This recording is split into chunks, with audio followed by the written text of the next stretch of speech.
There's a horrible buzz. Microphone off. Okay, everyone, and welcome to the first ever National Link for Growth TV show. It's going to be talking about economic issues and how the economy can be adapted and changed. So over the next few weeks, we're going to be talking about health, nutrition, education, business, money, jobs, and the plight of the young, how we can build sustainable communities, how we can build communities even, and what we think the future trends will be. This show is going to run for the next 16 weeks between 9 and 10 on a Monday evening. And with me this evening, I'm delighted to say Chris Ogle. Chris. Yeah, hi there. Really excited about this series of conversations, really, because all of these things are things that come up when we meet people at networking events, Link for Growth events. So I know there's a lot of people out there that have got views on all of this stuff, and this is all about opening up the debate and getting people to join in and share their views on some of the key topics that are out there right now. Yeah, that's great. And also with me is Neal Emery. Good evening, Neal. Hi, Diane. How are you doing? I'm fine, thanks. And you? Yeah, very well. Looking forward to the show. Good, good. And I suppose the first thing to do is, because this is the first of the 16-week show, is perhaps to set out what we think the overall agenda is going to be. So first of all, we want people to interact, and they can interact via the hourly URL that I've written in here on my lower third, which is http://ow.ly/Q,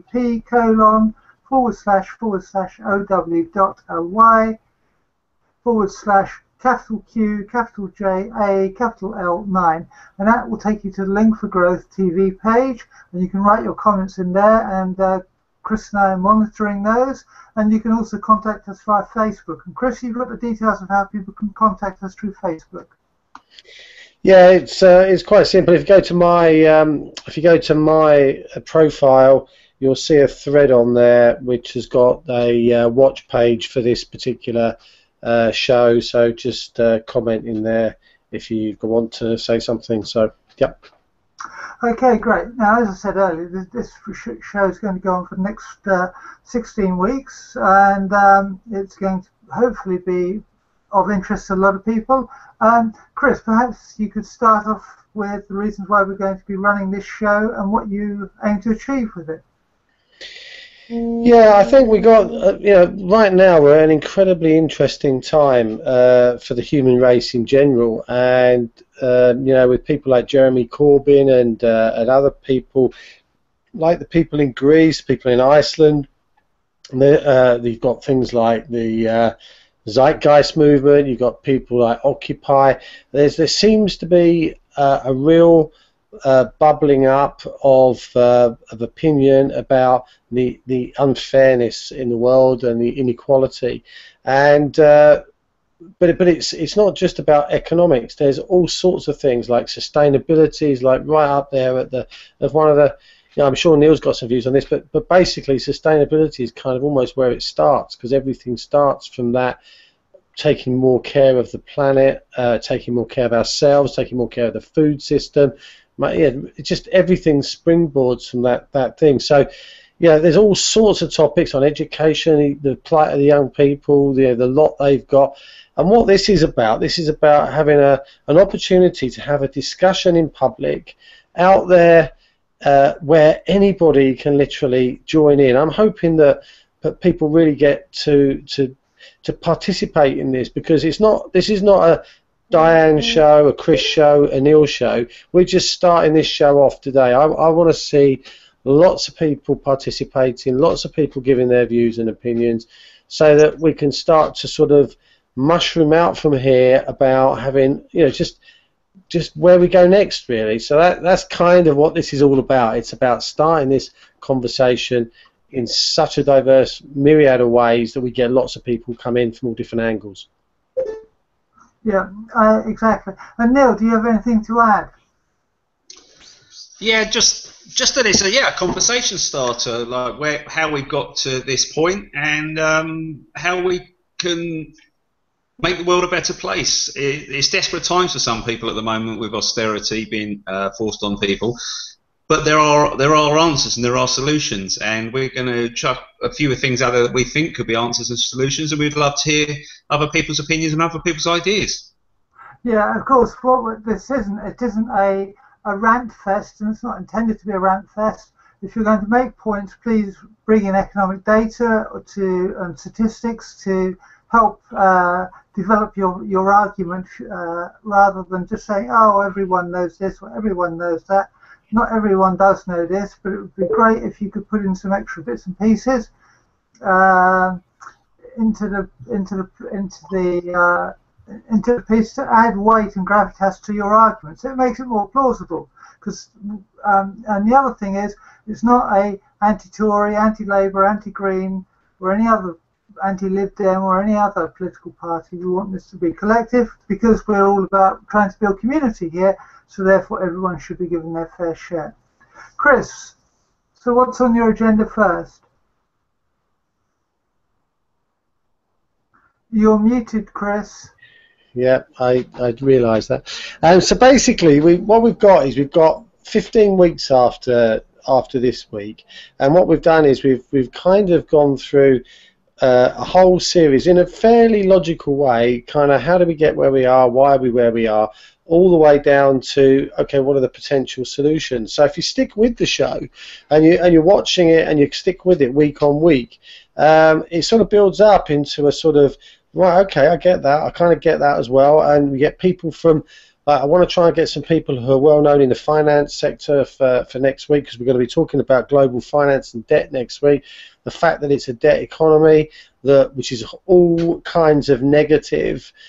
We need to turn that around into sort of positive money and alternative means of cash, because at the moment it's just a controlling elite that are managing the money. I think it was one of the ex-Federal Reserve guys or someone from the so-called Illuminati that said, I don't really care who runs the country as long as I control the money supply. and that's kind of a really important statement, and until we can kind of remove the tyranny of the financial markets, we're kind of slaves to it, really. Okay, and of course, this isn't just banker bashing or anything like that. It's because banks in the past have served a purpose. So whether or not you like them or not, some people would argue that they have done a lot of good, and they would argue that some of the banks helped with liquidity prior, in previous centuries and everything. I think a lot of it has come because of what's happened in the last few years since 2008. Neal?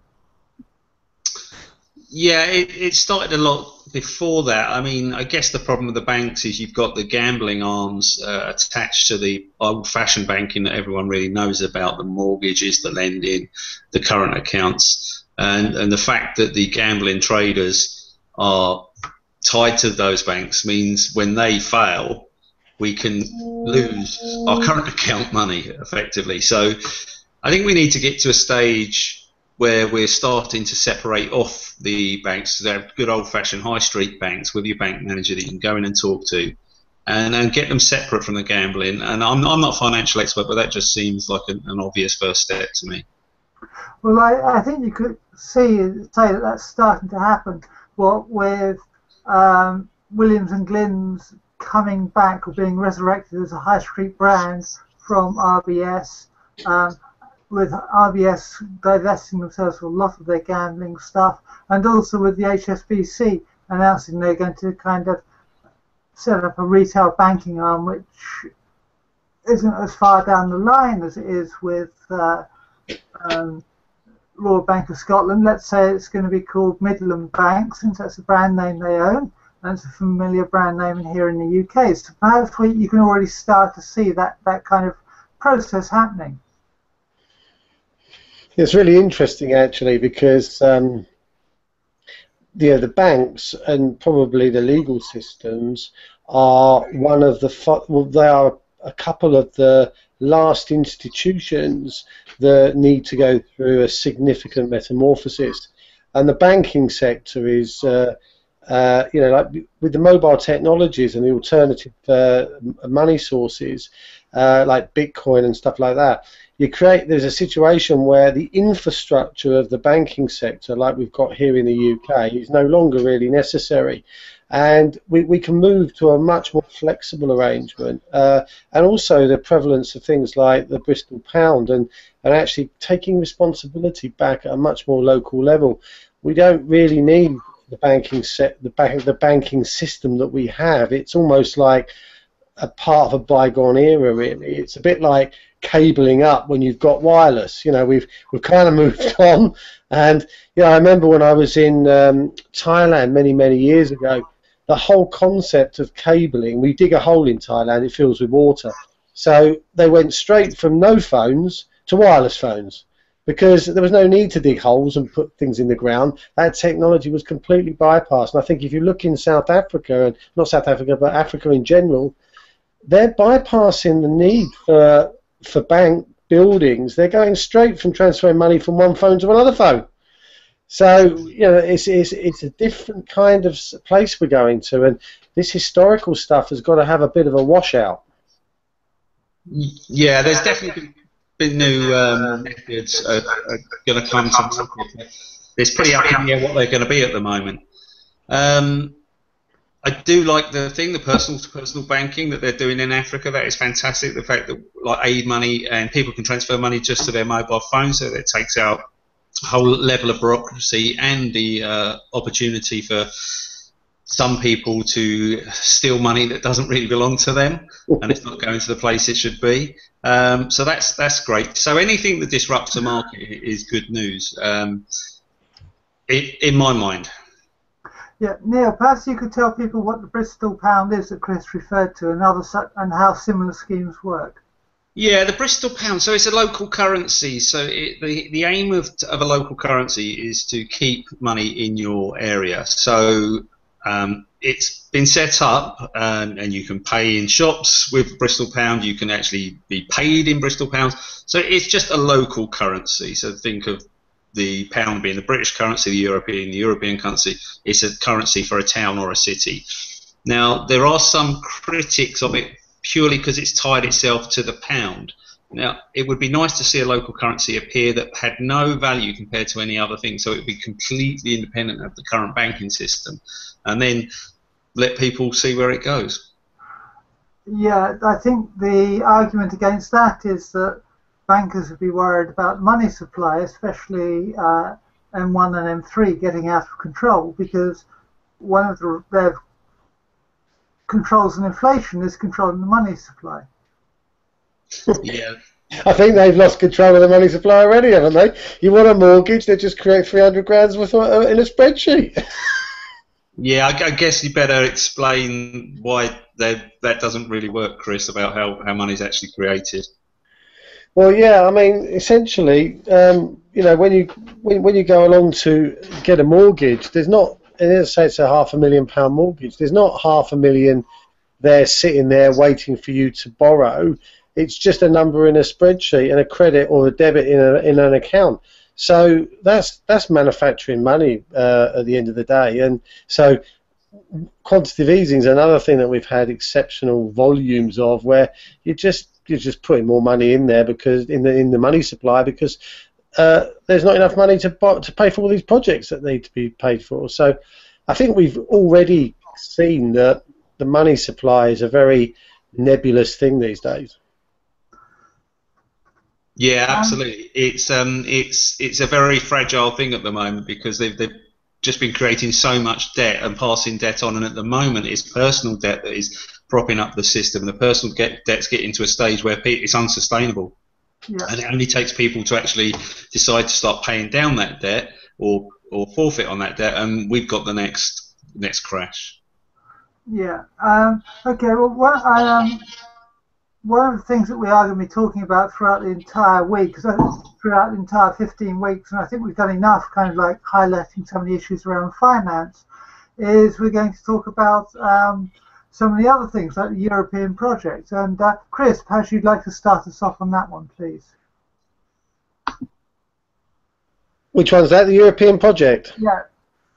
Yeah. Okay. Well, this is a really interesting one because the European project is some way in now, but the situation that we've got with Greece going on at the moment is like almost the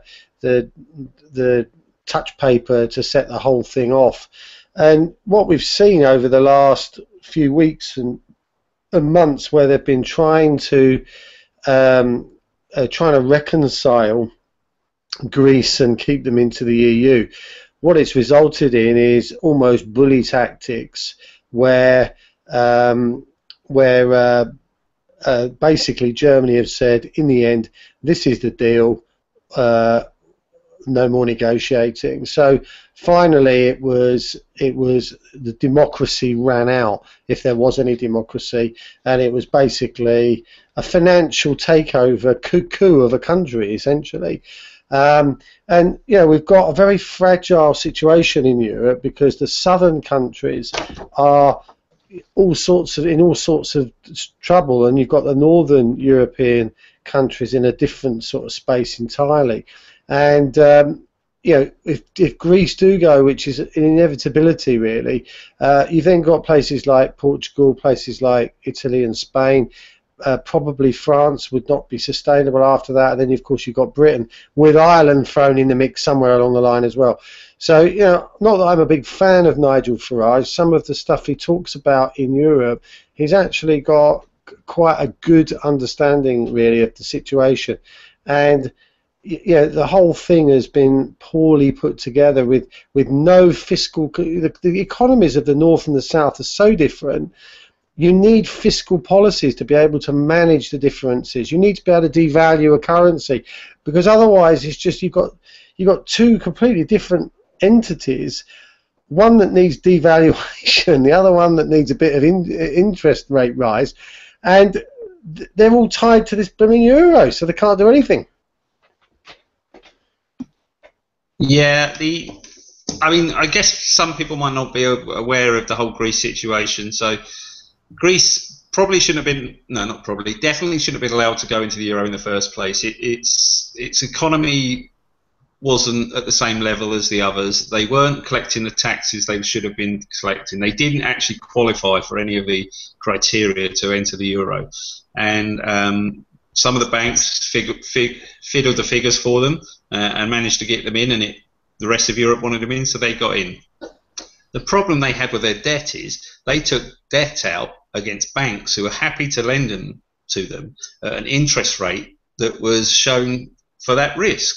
So they were borrowing off private institutions. Now, when the crash happened in 2008, Germany, being one of the main people, bought out all that debt from the banks. Now, when you have a financial agreement with someone, surely if you default on it, that's the bank's problem. But what's happened is Germany have took on those debts. They're saying, no, you can't possibly default on it, which is just seems crazy to me that they're being bullied like this. And people keep hearing the thing about the bailout for Greece, and it's not a bailout for Greece. 90% of the money is actually going directly to German banks and other European banks. It's not going to help the Greek people at all. None of it. Their situation can only keep getting worse from here on in. Go. Yeah, exactly. I mean, it is a question very much of sorting the politics, because I think at the time there was a lot of pressure to accept Greece into the EU, monetary union rather, because of the political situation, and they were worried about some of the countries in Southern Europe not being fully integrated into the rest of Europe in the same way that perhaps some of the Scandinavian countries like Denmark, which isn't a member of the European Currency Union, therefore doesn't use the euro. And I think that is what was the main motive behind that. Chris? Yeah, I mean, trying to homogenize all of these countries into one sort of super state like they have in the US, it's about celebrating diversity of Europe as opposed to trying to make it all the same. And these places are different. They've got different cultures, different backgrounds, and you know the project. What we need is a open trading relationship with freedom of movement, without all this politics, and without this demanding austerity. I mean, it's just we have a human problem in Greece, which is being forced on the Greek people through banks demanding repayments on loans.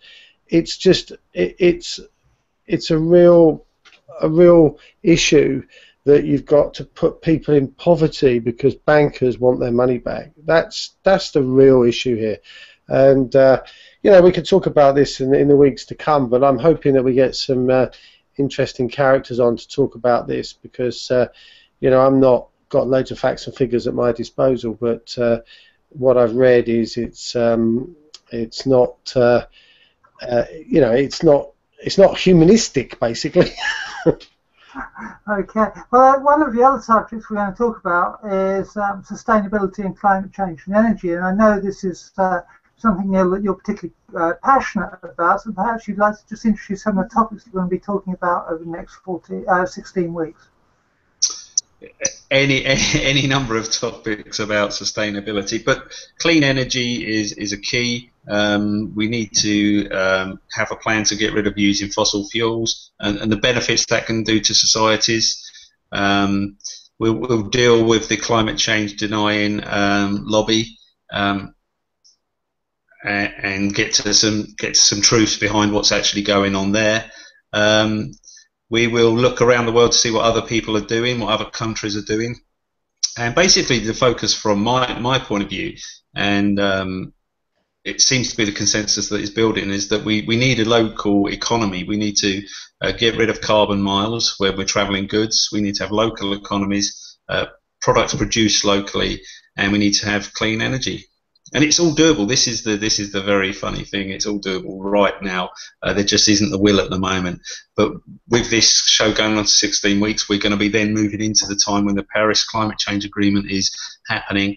So let's see whether the leaders have the will and the gumption to do what actually is needed, because this is the most important issue facing the world right now.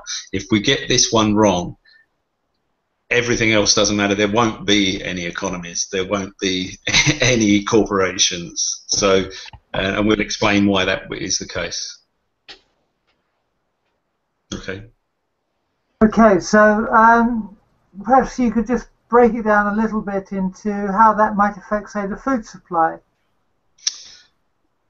So the problem with the food supply, if we carry on as we are now with our current methods, are we're pumping too much carbon dioxide into the air, and that is acidifying the oceans. Now already we're seeing small marine animals with shells can't cope with this acidification as we have it right now, and it's accelerating.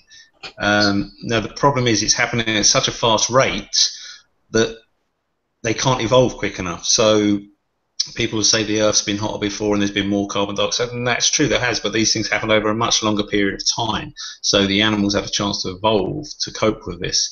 But there are, through the history books, prehistoric history books, there are circumstances where things did change very quickly, and we had 90% die-off of the population of animals on the planet. Now, if you can imagine right now what would happen, we've got 7 billion people on the planet. If 90% of all the animals die, we're not going to be able to feed 1 billion, let alone 7 billion. So there's going to be mass problems. So we have to deal with this right now. Okay. Following on from sustainability, I suppose, and food supply, I suppose the best, that's obviously going to affect our nutrition and our health. And I mean, Chris, you've just done a month of raw eating to improve your nutritional values of the food you eat and to try and improve your health as well. So perhaps you could comment a little bit more about some of the subjects and areas that we're going to be covering in that topic. Yeah, I will do. I just want to just briefly go back to one of the energy things that was being talked about earlier. And of course, the chairman of E.ON in Germany has already come out and said that the actual centralisation of energy for then basically dispensing that energy from a centrally controlled area to the people that need it is a model which is fundamentally broken going forwards, and he's put like 10, 12 years on existing methodologies being able to work. Because basically, as Neal said, if you go to produce local stuff on a more local basis, what we will be having through improved battery technology and harvesting of solar energy and wind and other types of energy, we'll be able to create energy at the point of use. But when we overproduce, we can then pump that into the system so that other people who've perhaps fared not so well in producing energy can then benefit from the energy that's being produced in other places. So what you end up with is what they call the Internet of Energy, which is basically where energy costs tend to zero based on the fact that we're all able to produce micro amounts of electricity. And I think this is one of the hugely exciting projects that's related to energy, because this is part of a sustainability project, and it's part of a definite way that we can get out of this hole. So I'm sure you'd agree with that, Neal. That's where we're headed. Yeah, I am a believer that technology can definitely help and be the answer. But the urgency is to get people to take it serious right now, this second. The technology is there to start now, and over the next 5 years that technology is going to get cheaper and improve massively. And as you said, we are heading towards a world of zero cost energy.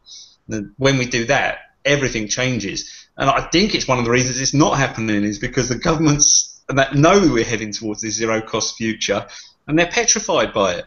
Rather than trying to embrace it and come up with new ways, they are actually risking the whole planet just paying tiddlywinks why the climate is going to hell in a handcart.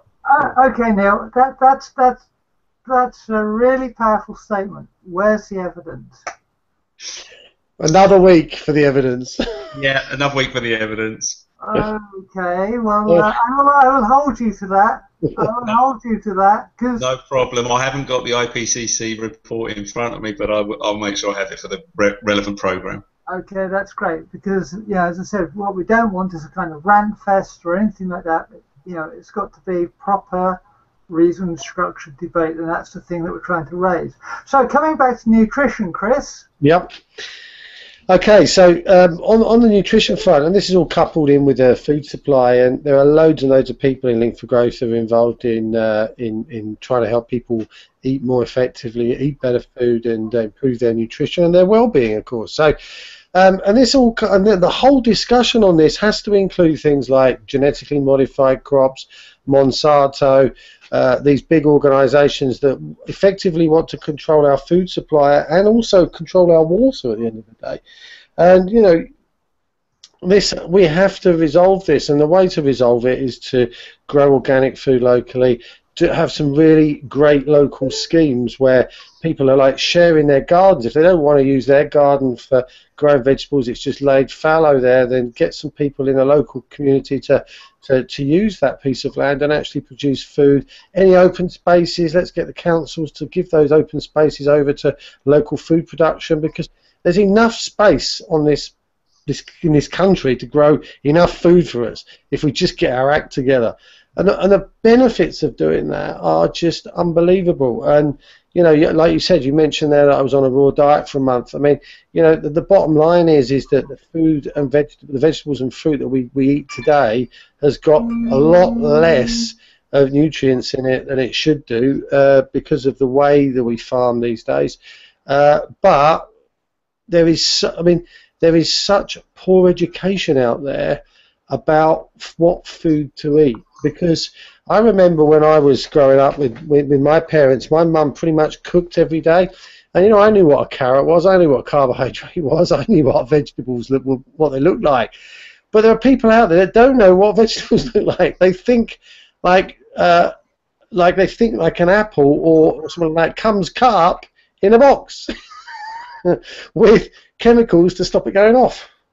That's what apple is. It's like, well, what are them things growing on trees then? And they don't know what some of this stuff is. So we've got to get people back into to be re-educated about it, because I don't know how much it is. I'll find out when we do this, but certainly a very high percentage of your body is replaced every 6 to 8 months. And do you know what is being replaced with? What you put in your mouth. And if you're putting in rubbish, you're going to get rubbish out. So it's vitally important, this stuff. Okay, and so what you're saying is what we eat has a dramatic effect on our health. Now, a lot of people would agree with that to a greater extent, but you're actually going to provide some facts and figures, aren't you, to help back that up and get some nutritionists on to talk about this particular aspect. I'm not, but I know a man who can. There are people out there that actually, this is what they do for a living. They teach people about wellness and health and nutrition. I'm not an expert, but we'll get some experts on the show to share some facts and figures. Okay. And then the next subject on our agenda is education and the plight of the young. And I know, Neal, that this is something you're quite keen on again. Perhaps you could start the ball rolling on the areas that we're going to be covering on this particular show. Yeah, so if you look around right now, I live in Watford. You've only got to walk up the high street and you see people in a terrible state, homeless people or people. And this is society that's produced these people, and it's the fact that somewhere along the line something has failed them. Now, often it's the very starting thing, which would be education. The educational system has failed them and not prepared them for life. So we'll be covering all sorts of things, like from higher education, how we can have a free university system, how we don't need to send people out into life with £50,000 worth of debt hanging around their shoulders. New ways of teaching that other countries are doing that are proving much more successful than what we're currently using in the UK. And basically trying to make sure everyone's valued and everyone has an opportunity to follow something they're passionate about, rather than just forcing them through a treadmill into a job that they don't really want to do. There's ways of doing it. It's all been costed, and we'll bring all that evidence with us. And everyone could be doing whatever they're passionate about and have a much happier life, and it would solve a lot of the world's problems.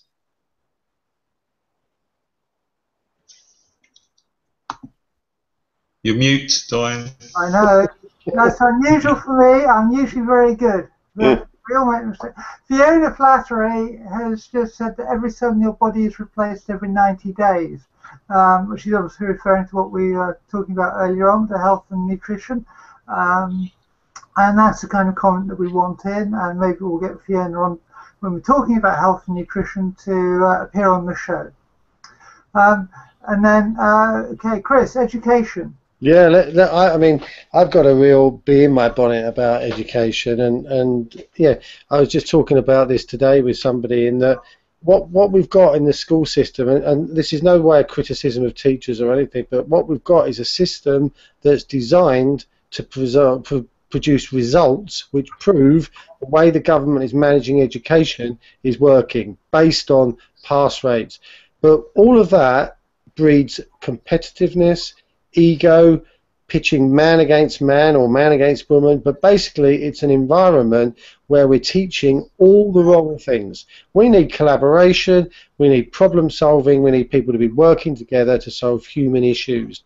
And what schools do, it destroys creative thinking and problem solving, because you're just teaching them to do stuff like just not using the brain. It's like this is how you answer this question in an exam.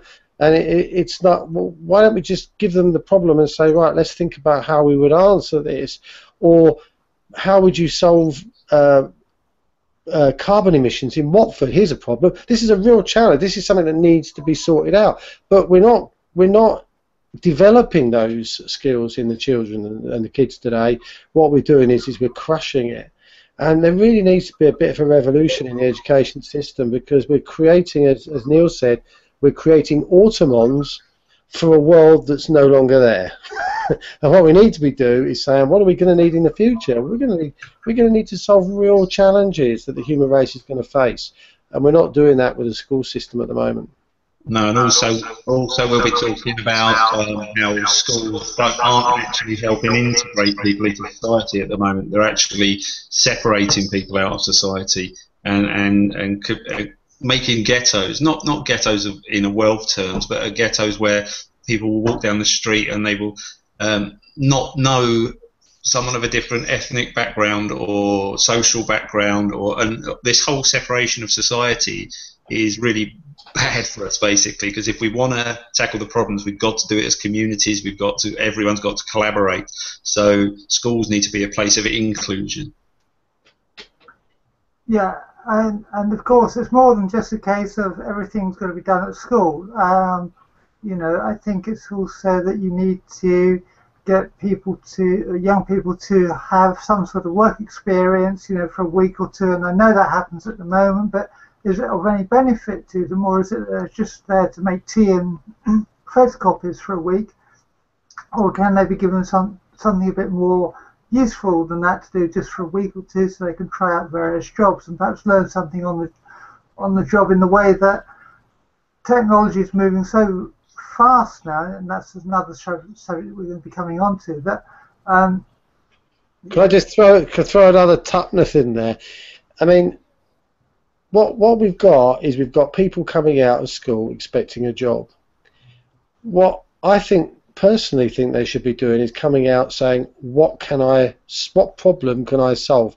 How many challenges have we got in all of our communities at the moment? How much stuff needs doing? And yet we've got people who are not employed, not doing any of these jobs. But what we need to do is say, look, there's a problem out there somewhere, go fix it. It could be something as really simple as, you know what, there's 10,000 people over 80 in Watford.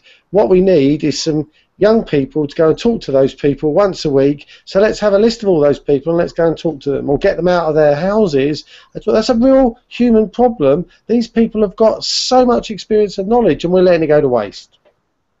Yeah, that brings on to another part of the educational debate, which is whole life education. So this also ties in with what you were saying, Diane, about work experience and apprenticeships as well. We seem to have this structure where you have to learn by the time you're 20 or early 20s, and then you're out in society doing your bit. Learning is a whole life thing, and education should be free for life. And again, I'll be bringing the maths of how we can actually do that.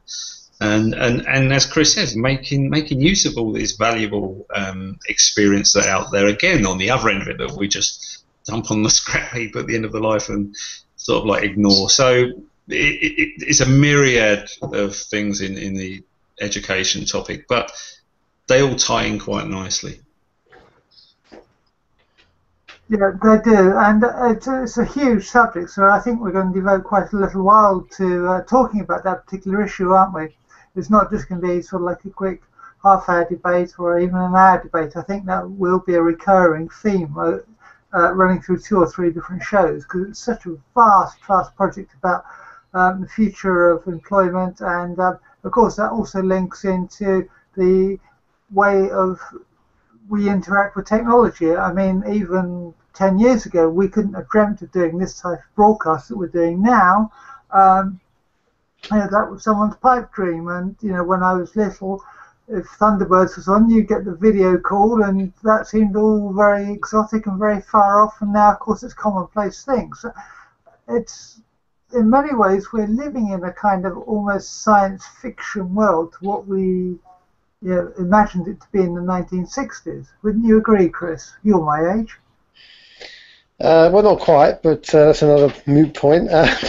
Yeah, I mean, it is true. We are living in a scientific. Yeah, I mean, what it is, it's just technology is over the last 10, 15 years has gone haywire. I mean, in 2003, a Nokia 3310, which could send a text and make calls, and now we're walking around with sophisticated computer equipment that could do some pretty amazing things.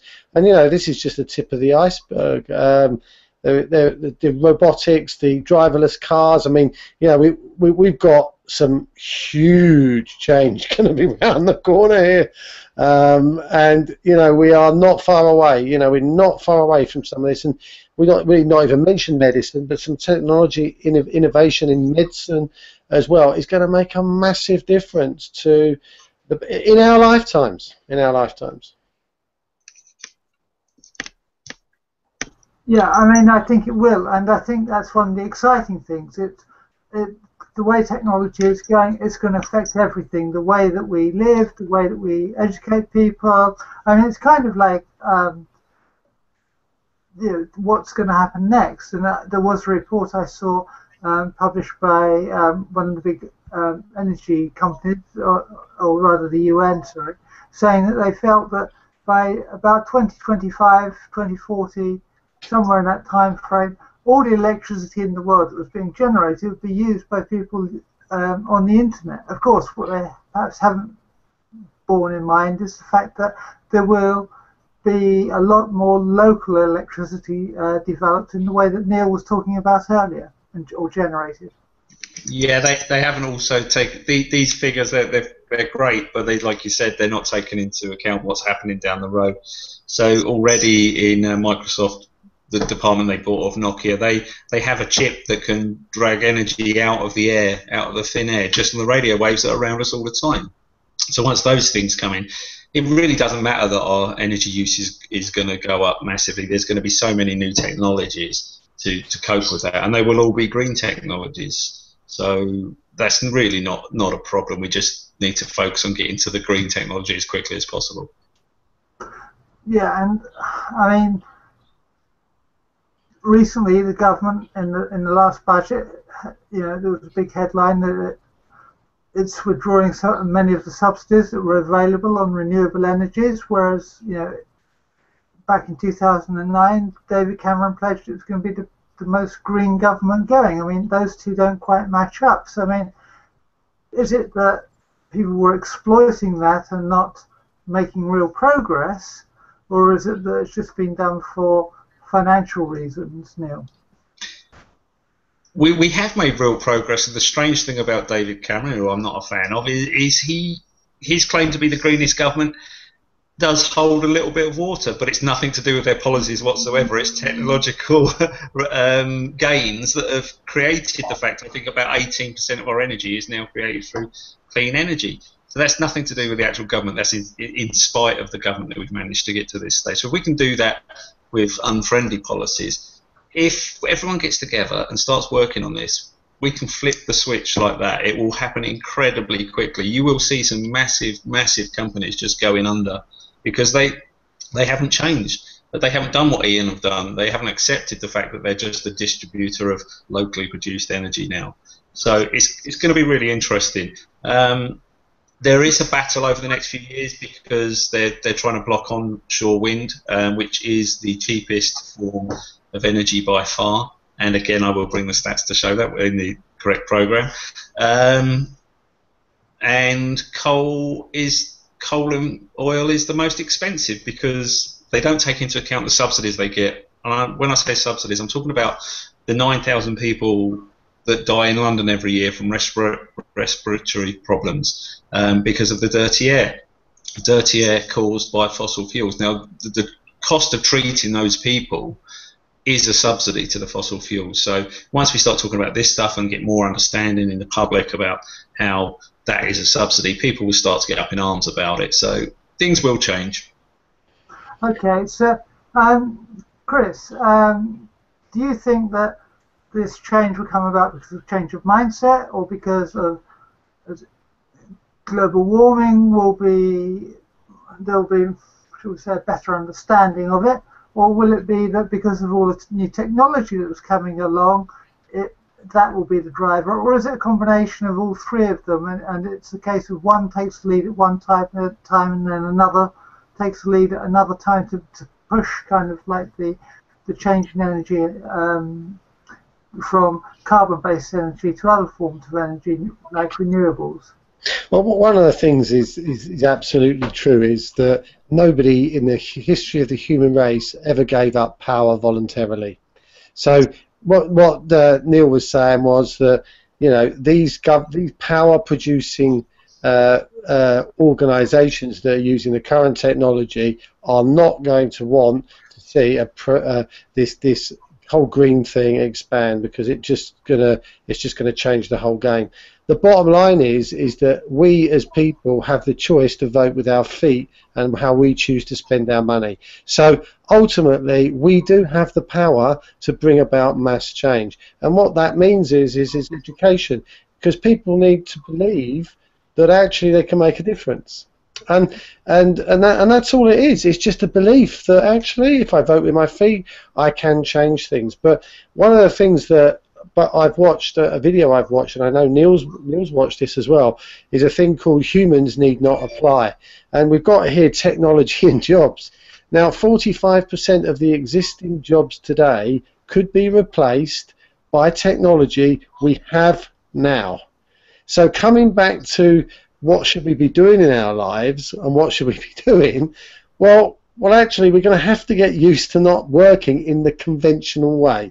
And this is everything's joined up, and you know we're quite close to the end of this first show, but I hope people begin to realise that you can't separate any of this out. It comes as a whole package, and when you get on board with this package and you start to realise it's all interconnected, it's got to all happen at the same time. There's no way around it, really. Yeah, I mean, I think a lot of these things are interconnected, but of course each one takes the lead, as it were. We've got a couple of questions here from people who are watching the show. Vikrana Bandor, apologies if I haven't got the pronunciation quite right, says that the present education system was created for creating labour for factories and clerks for offices. It was not created for creating people with great brains. I agree with you, Chris Ogle. And Fiona Flattery says, why are phones not solar generated? Why is the power for phones not solar generated? Perhaps Neal could answer that one. Yeah, well, right now the technology isn't quite there. It's a shame that they're not doing more than using it, because it's actually very cheap, and we could put the technology into phones. So right now there is the technology there where we could charge a phone wirelessly with nothing, not connected to any electricity, and it would gain enough to keep it in standby, so the level wouldn't go down. Now that would be a massive step. Unfortunately, none of the phone makers seem to have the inclination to do it. It will take a company to come in and decide they want to be the game changer. One company will do it in the next few years, and then all of a sudden they will be selling millions of phones, and everyone else will do it. It's so close to being there. It's so close. Or alternatively, is that also the same situation? Alternatively, also the same situation with... Go on, Diane. Yeah, Chris, I don't know what's happened, but you've disappeared, and I haven't muted you. Neal, is it a case that hydrogen fuel cars are in a similar situation to, say, solar-powered phones? Is that the basic technology is there at the moment, but it's so expensive and to make that switch in terms of capital cost, and also in the energy produced to generate the hydrogen. Is that the reason why more hydrogen cars aren't running at the moment? Well, we have to go back quite a way there first. The reason it's not happening right now is because vested interest in the oil companies shut down that technology when it was being developed in the 70s and 80s, and we could be driving those cars right now. They deliberately went out and bought up the technologies that could have had clean cars now and closed the projects down. There's a very famous GM version of a green electric car that was released, but they only rented it because their oil buddies wouldn't let them sell it, and sooner or later their oil buddies said, no, you can't do it, and they recalled them all, and they crushed every single one of them, even though they were incredibly popular cars.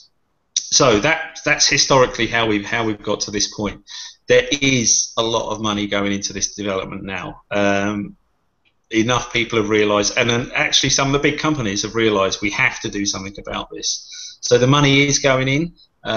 Scale of production is part of the cost problem, because right now the numbers of cars being produced are so low that it's really expensive. But that's going to flip incredibly quickly. In the next 5 years even, that's going to flip. So yeah, hydrogen cars, there's going to be a mix. Hydrogen, battery, new battery technologies are going to come along. So the money's been invested, and we're just on a tipping point where all of a sudden we're going to see mass uptake of electric vehicles. Yeah. Okay. So, Chris, you were trying to come in and say something earlier. Yeah, no, I mean, on what the point that Neil just made there, you always get a flipping, tipping point, and I'll liken it to laptops. If you go back 10 years, a laptop, just any old laptop, would have set you back at least £1,200 because the technology was in the screens, and the screens were not being produced in enough volume to make the screen production costs reduce. As soon as the first flat screen TVs come out, you were talking about hundreds of millions of units, and what that did was drive the price of the screens down. Then laptops were £400. So essentially, we'll have the same thing happen in the car marketplace. As soon as they find some other use for that technology as well, cars is a big enough one, but it's about the power points and it's about the infrastructure to support cars, which is one of the big barriers. But of course, yeah, cable TV was the same thing. As soon as they got enough stuff laid, the economics turned in a positive way for it. So there's a few things in the way, but nothing that's not insurmountable. Okay, and a couple of small points before we go, because we're near enough at the end of the hour. Firstly, there's a heading here called "The Light at the End of the Tunnel." Perhaps, Chris, you could illuminate us. Well, the really interesting part is there is no tunnel. No, so light at the end of the tunnel. Yeah, we are moving towards what I would call a new paradigm. We're moving towards a situation where people are waking up to the fact that actually what we've been told we can have isn't necessarily what we can have. And actually, once people start to this is about taking responsibility and stopping blaming people, because while you're blaming other people for the mess we're in, you're basically disempowering yourself to change it. So by accepting responsibility, which is no easy thing to do, but by accepting responsibility, you empower yourself to be part of the solution and not part of the problem. And we're moving towards rapidly, and that's part of what Link for Growth is about. It's about getting the education out there and saying to people, do you know what? There's loads of stuff needs doing out there. Why are we waiting? You don't have to ask permission to be kind to other people. Okay, well, obviously, that's something that we're going to be discussing more about over the next few weeks.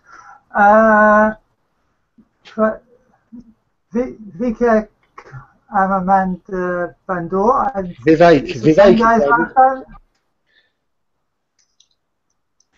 Sorry, Chris, perhaps you could get the pronunciation better for me?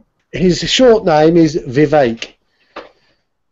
Okay, Vivek. Okay, Vivek Bandor is saying that solar phone chargers are available in India. He's read it on the internet. He's currently in the UK. But we don't see them in the UK because there's not enough sun around. So, I mean, of course, that is one of the big debates around whether can I just come in on that? Work here or not. Yeah, I'll just come in on that one. That technology is the older solar panel technology that had quite low transfer rate, efficiency rates, and didn't need high amounts of sunshine for them to work effectively. That technology is great for places that have lots of sun, and Vivek is right. They weren't great for northern climates, but the new technology coming through, the solar panels are efficient enough to work even in cloudy places. So that's hopefully we'll see that coming through to us soon as well. Okay, and finally, the last thing we're going to talk about is how we all have a choice. Chris, perhaps you care to expand on that headline? Yeah, I mean it's a throwback from the previous thing at the light at the end of the tunnel. We have a choice how we spend our money. We have a choice how we think. We have a choice whether we want to be apathetic. We have a choice whether we want to be part of the solution. We have a choice about everything that we do. And one of the things that I know Neal's positive about it, as am I, is that people need to understand that whatever they decide, it was a choice. So if you want to support green energy, it's a choice. You don't have to, but it's a choice. If you want to understand that there is climate change out there, that it's a choice whether you believe one thing or another. But we all have a choice, and actually being open-minded to explore what other people are saying and then take a view is your choice. And there's a lot of people giving up the right to their choice, or not even understanding they have a right to choose. And we don't have to accept what we're being told. And I think the biggest exciting thing is here, there's so much information out there on the internet now. You don't, and there's a lot of rubbish on the internet as well, by the way, but there is evidence out there to support things and get the real facts. And having an evidence-based thinking process in society is what we've got to do, because the people out there that are telling us what we should be doing are not doing it for our own benefit. Guess who they're doing it for? Themselves. Yeah, definitely. There's the whole swathes of the population living under a belief system that this is the way things have to be. So we'll tackle that. And there's also a lot of people have learned helplessness. I can't do anything. How can I possibly do anything about this? So we're going to tackle these things. We'll show people how they can change their belief systems and how they can get some self-esteem up and be part of the solution.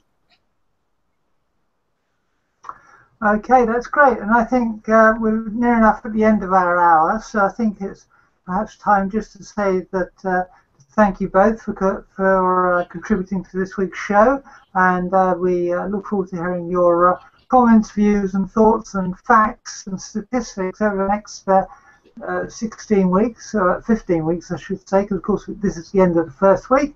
I'm sure it'll be fascinating for anyone. If people do want to get in touch with the show, then they can get in touch via the URL that appears under the L4GTV name tag in my lower third, which is http://ow.ly/Q,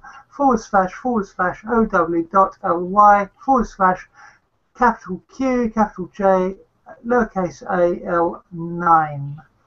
Next week we're talking about, on week 2, that is, we're talking about a world based on debts. We're going to talk about the last crash in 2008, where we are today in 2015, why the debt levels are unsustainable, and austerity can it work.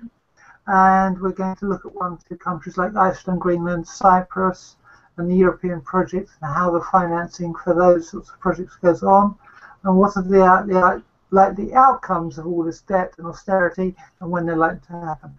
And on that note, I shall say cheerio. Hang on. Yeah?